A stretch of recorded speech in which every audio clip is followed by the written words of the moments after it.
After weeks of hounding, we have an answer in the past few minutes. Fetterman says he will debate. Fetterman's recovering from a stroke. Now his health is a major issue in the campaign. Scott Tranter is here of Decision Desk HQ, our polling partners. Scott, I feel like Pennsylvania Senate race is now one of a number of races. It's emblematic where traditional polling is hard because how do you poll a health issue?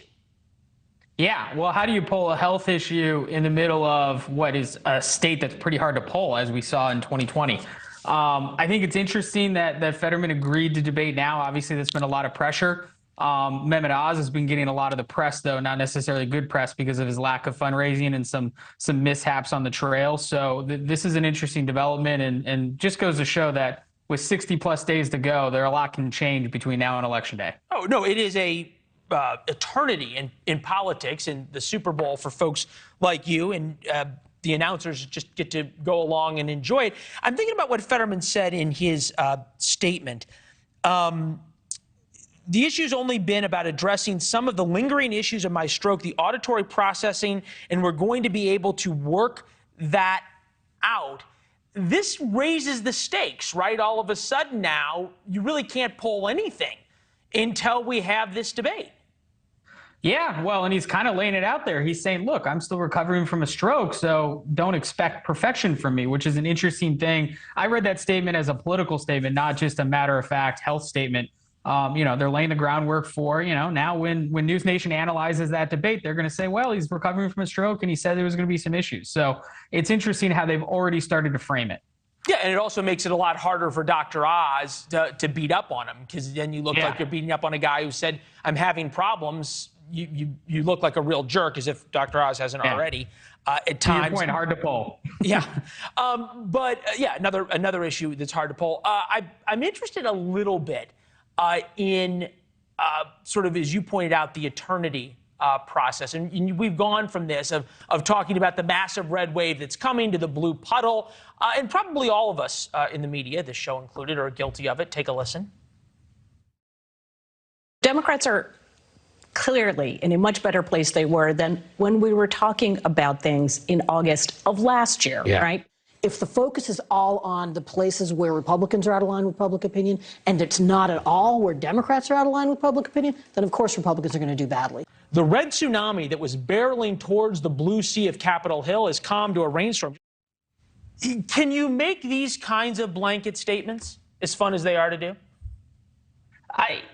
I mean, look, they're fun, they're interesting, but what have we learned in political theater over the last 5 years? A day, a week, a month, it's always an eternity. There's always things that are going to come around the corner. And here's what we know is coming around the corner. We have some big fundraising numbers coming in late September. We have some drama around whether the NRSC is going to raise enough money. We have some interesting anecdotal and some hard data about what Roe versus Wade decision has done and what that's going to do to turnout. There are a lot of variables still at play. And so I would be remiss to say that we can make any definitive statements now. All I know is as of today, the Democrats have a 58% chance of winning the Senate.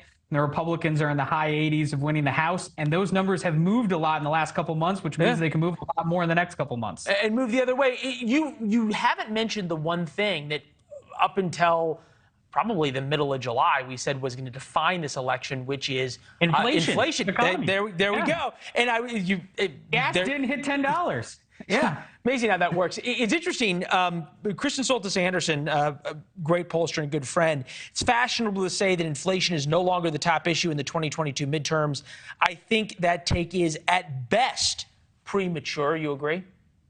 Yeah, no, Kristen Soltis Anderson, one of the better pollsters out there, and she does more qualitative focus groups than most pollsters do, which is good, pairs nicely with the quantitative data. I mean, at the end of the day, gas didn't hit 10, but it doesn't mean it's not cheap.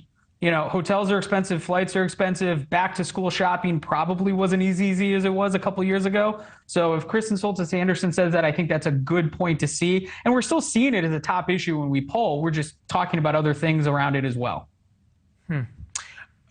If you were to say between now and November, what we need to be looking at that we aren't, that could define this election is?